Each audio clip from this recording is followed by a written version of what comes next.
ये मैंने एक नई चीज़ ट्राई की है और मैं रिक्वेस्ट कर रही हूँ हम लोगों को लाइक करें, सब्सक्राइब करें और कमेंट्स करें। वीडियो नहीं भी अच्छी लगती तो भी ये करें।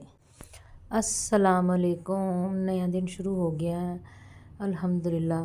अल्लाह ताला खैर व बरकत वाला करे। छोटी सिस्टर आई हुई है, वो खाला और अम्मी, वो दोनों को लेके अम्मी हॉस्पिटल गई है कि मैं एक दफ़ा वहाँ भी चेक करवा लूँ अम्मी को।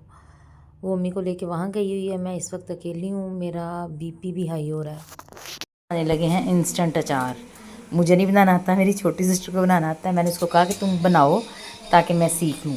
अब वो बनाएगी और मैं सीखूँगी। हम मिलके बनाएंगे इंस्टेंट अचार। इसमें हम डालेंगे मूली, गाजर, लीमू और फूल गोभी, और इधर साथ हमारा खाना भी पक रहा है और साथ हम ये अचार भी बनाने लगे हैं जी। ये सारा हमने सब्ज़ी काट ली है। गोभी धो के, सारी सब्ज़ी को धो के उसको हमने काट लिया है।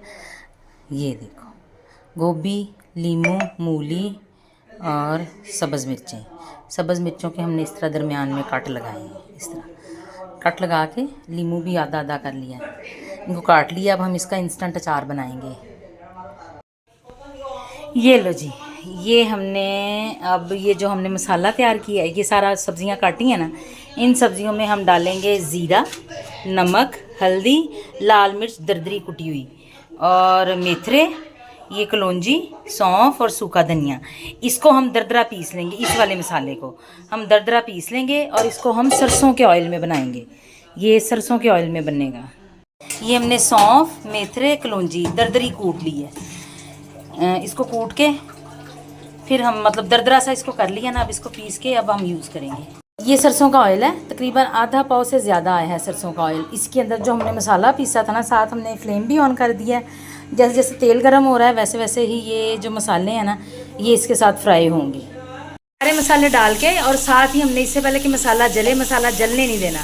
जलने से पहले हमने जितनी सब्जियां थी ना सारी उसमें साथ ही डाल दी हैं। अब थोड़ा सा इसको पकाएंगे। वो जो सब्जियों का हल्का सा पानी है ना, वो जो है वो ड्राई हो जाए बस। और हमारा अचार तैयार है। ये इंस्टेंट अचार है, इसको हम फ़ौरन अभी पका के अभी खा सकते हैं।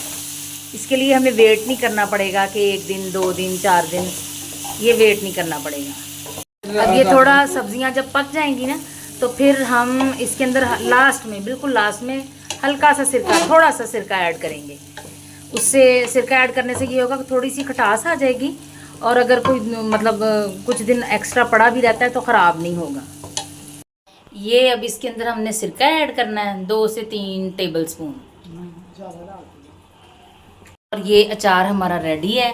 इसको अब हम किसी बाउल में निकाल लेते हैं। ये लो जी। छोटी सिस्टर अम्मी को सुबह की ना लेके म्यू हॉस्पिटल गई हुई थी, और वहाँ से वापस आए हैं। और वहाँ से वापस आके अब हम खाना शाना दोपहर का खा के अब हम जा रहे हैं कब्रिस्तान। कब्रिस्तान जा रहे हैं क्योंकि काफ़ी दिन से हम कब्रिस्तान नहीं गए, तो वो बहन कह रही थी कि मैंने कब्रिस्तान जाना है। अब कब्रिस्तान से फातिहा पढ़ के तो फिर हम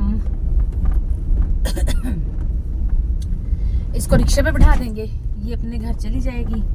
असी वापस आके 1-2 काम करने ने, वो करने की कोशिश करांगे कि हो जान।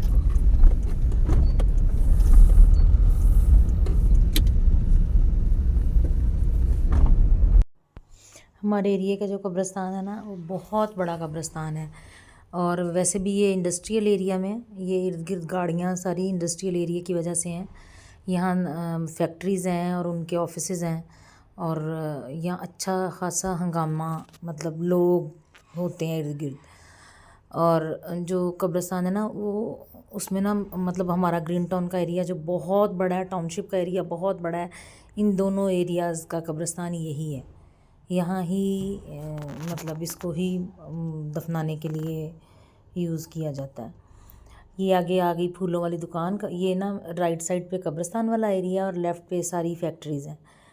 जो कब्रिस्तान वाला एरिया ना, वहाँ फूलों की दुकान थी, और गाजी अब्दुल्ला कह रहा था कि मैंने फूल लेके ही जाना है। हमने कहा ठीक है, तुमने फूल लेने हैं तो ले लो।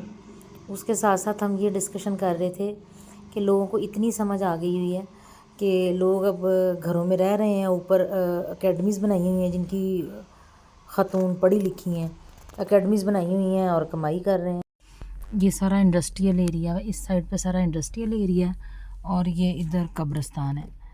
और गाज़ी अब्दुल्ला और छोटी सिस्टर जो है ना वो कब्रिस्तान के अंदर एंटर हो गए हैं।